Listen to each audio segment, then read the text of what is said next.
Olá, boa noite. Boa noite para quem estiver aí me assistindo pelo canal da Chamar.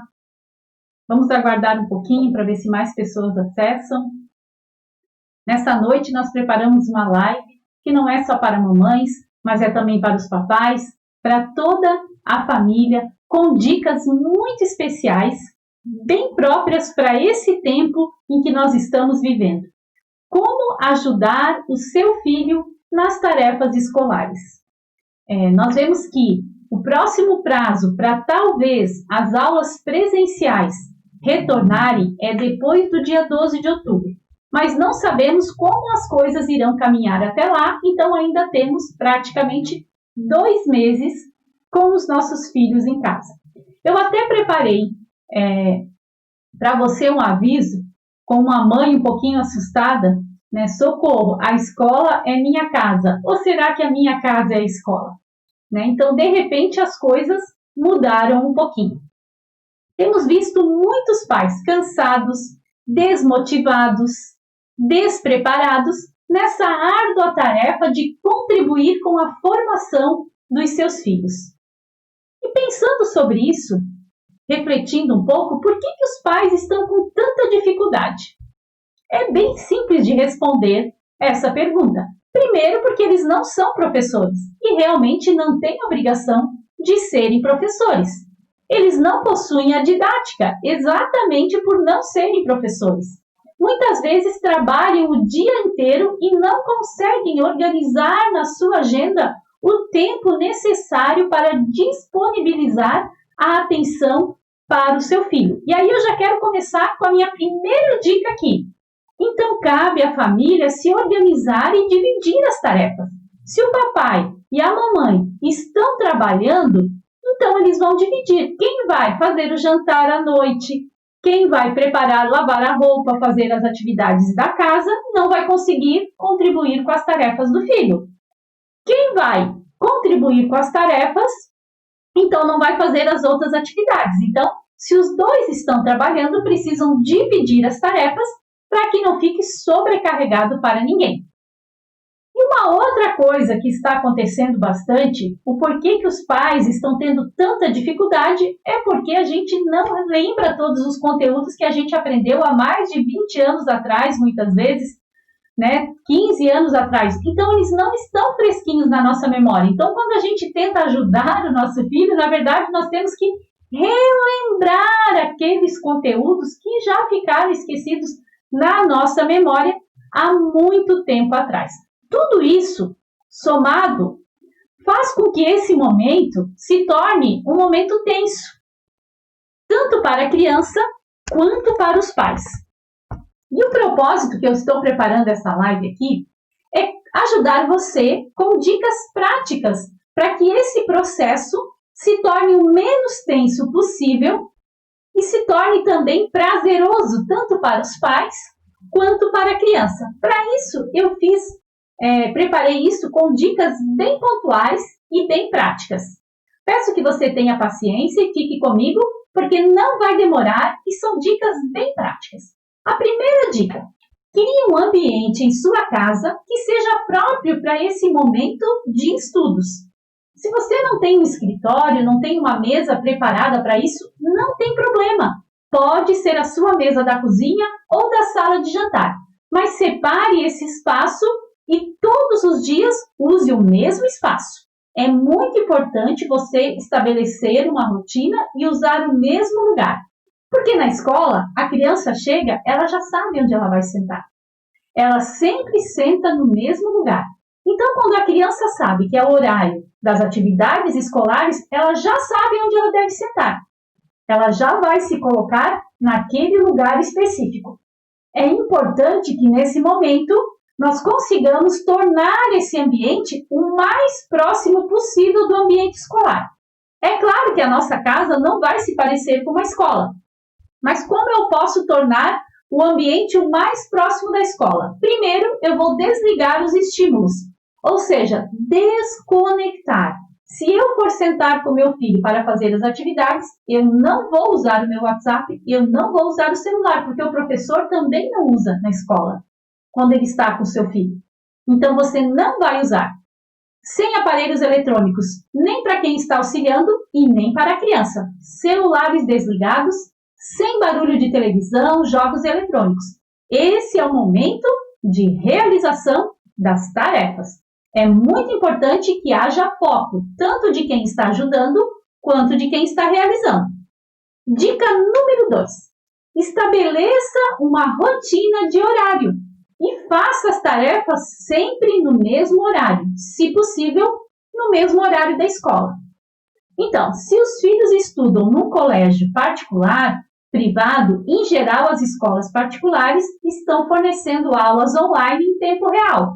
Ou seja, a criança tem aula no mesmo período que ela frequentava a escola numa plataforma online. Então, nesse caso, a rotina já está estabelecida. Para as crianças que estudam em escola pública, o material vem através de vídeos-aulas, material escrito, então a família organiza o melhor horário para a realização dessas atividades.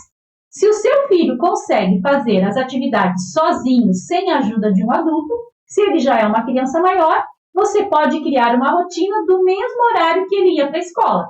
Se ele ia à escola de manhã, ele vai passar a manhã realizando as suas atividades escolares. Se ele ia à tarde, à tarde. Se a criança precisa do auxílio do pai ou da mãe, a família vai ter que se adequar ao melhor horário que todos estejam em casa para poder auxiliar. E vão fazer sempre as atividades no mesmo horário. De segunda a sexta, o horário da atividade é tal. Por quê? Porque para a criança é extremamente importante a rotina.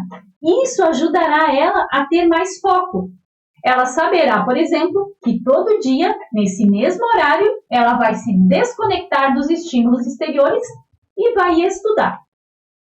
Principalmente para as crianças que são mais ativas, a rotina ela é muito importante. Para as crianças que são um pouquinho mais agitadas, é muito importante estabelecer uma rotina. Se o seu filho já for alfabetizado, você pode sentar com ele e estabelecer uma tabela, uma rotina por escrito, dos horários que ele vai estudar e fazer as suas atividades. Se o seu filho ainda não foi alfabetizado, então você pode sim fazer com ele um quadro de rotinas através de figuras, como é feito nas escolas. Na escola, sempre na parede da sala, existe um quadro com o estabelecimento das rotinas do dia. O aluno chega, guarda sua mochila, tem lá uma imagem de uma criança guardando a mochila. Depois é o horário do parque, tem uma imagem de criança brincando. Depois tem uma imagem de a criança fazendo lanche, depois escovando os dentes e depois fazendo atividades. Então, você pode sim fazer com seu filho em forma de cartaz, imprimir imagens na internet, recortar de revistas, fazer desenhos e criar uma rotina para que o seu filho possa prever os acontecimentos e não seja pego de surpresa. Isso funciona muito para aquelas crianças que são um pouquinho mais agitadas. A rotina, ela tem o poder de acalmar, o poder de focar. Experimente esse cartaz através de figuras ou por escrito. Essa é uma boa dica para as mamães. Assim, eu não vou precisar ficar sempre chamando meu filho, ele já saberá sempre o horário das atividades. Terceira dica, nunca faça as atividades por ele. Cá entre nós, algumas atividades seria muito mais rápido se a gente sentasse e fizesse e ele só copiasse. Ao invés da gente ter que ficar explicando conta de divisão, conta de fração, que é super difícil de explicar. Só que esse não é o objetivo. O objetivo é que a criança aprenda. Às vezes o pai ou a mãe chega em casa à noite depois de 8 horas de trabalho, tudo que eles querem é descansar. Então eles veem aquela montoeira de atividade para ser feita, eles preferem fazer rapidamente e a criança copiar. Mas isso não pode acontecer, porque esse não é o objetivo, né? É preciso apenas fazer o acompanhamento e ajudar nas dificuldades e demandas do aluno. O pai ou a mãe, eles só vão falar quando houver dificuldades, mas nunca fazer pela criança. É cansativo ensinar? É sim, é muito cansativo. Ainda mais se for aqueles assuntos difíceis de matemática que a gente não está acostumado, aquela geometria que a gente não tem mais memória disso, não tem mais lembrança, aqueles problemas com porcentagem, tantas coisas que a gente já deixou no esquecimento, né? Requer muita paciência, requer muita dedicação e muita boa vontade, que eu sei que você, recheado de amor, você carrega isso junto com você. Dica número 4. Nunca faça chantagem com o seu filho. Como assim chantagem? Nunca diga assim: se você fizer tudo certinho e rapidinho, você vai ganhar um chocolate, por exemplo. Seu filho, ele não está fazendo um favor para você, ele não está fazendo um favor para a professora e não está fazendo um favor para a escola. É a obrigação dele cumprir com a sua carga horária de tarefas. Não faça ele pensar que isso é um favor que ele está fazendo. Você até pode premiar uma semana bem produtiva no final da semana. Por exemplo, assim, não fale assim no começo da semana. Filho, se você cumprir as suas tarefas certinho de segunda a sexta, sábado nós vamos fazer um passeio. Não fale dessa forma, porque dessa forma você vai estar, entre aspas, mesmo sem querer, você vai estar chantageando seu filho. Agora, se no final da semana você perceber que as atividades ocorreram de forma tranquila, sem muito estresse, que o seu filho caprichou nos estudos, que ele foi dedicado, você pode sim premiar a dedicação da semana dele. Você pode falar: eu fiquei muito orgulhosa essa semana do seu desempenho. Que tal se nós fizéssemos uma coisa especial para nós comemorarmos? Então, isso você vai estar demonstrando a sua gratidão por um tempo que foi um tempo menos tenso, um tempo mais produtivo. É totalmente diferente de chantagear. Porque se você prometer sempre uma recompensa, você vai ficar refém dessa recompensa. Então você não precisa se tornar refém dentro da sua casa só porque a escola está na sua casa. Haja sempre com sabedoria e ensine o seu filho a ter responsabilidades desde cedo. Dica número 5. Valorize as mínimas conquistas. Elogie pequenos avanços. Isso é muito importante. O elogio tem o poder de elevar a autoestima. Ao elogiar pequenas conquistas e avanços, o seu filho se sentirá confiante para um próximo desafio. Mesmo quando você perceber que seu filho está tendo dificuldade em acompanhar determinado conteúdo, não diga para ele: acho que você nunca vai conseguir mesmo, você não é bom em matemática. Vamos pedir ajuda para quem entende e deixa isso aí. Não, você tem que motivar ele a não desistir. Ao contrário, fale sempre palavras positivas. Vamos lá, você consegue. Eu estou aqui para apoiar você. Nós vamos conseguir fazer isso juntos. Mesmo que você também esteja tendo dificuldade, mesmo que você também precise pesquisar para você conseguir ajudá-lo, você está lá sendo um apoio para ele nesse momento. Não desista você também. Não diga: vamos deixar sem fazer, deixe que a professora faça depois. Quando voltar à aula presencial, ela ensina você. Não desista. Busquem juntos o conhecimento.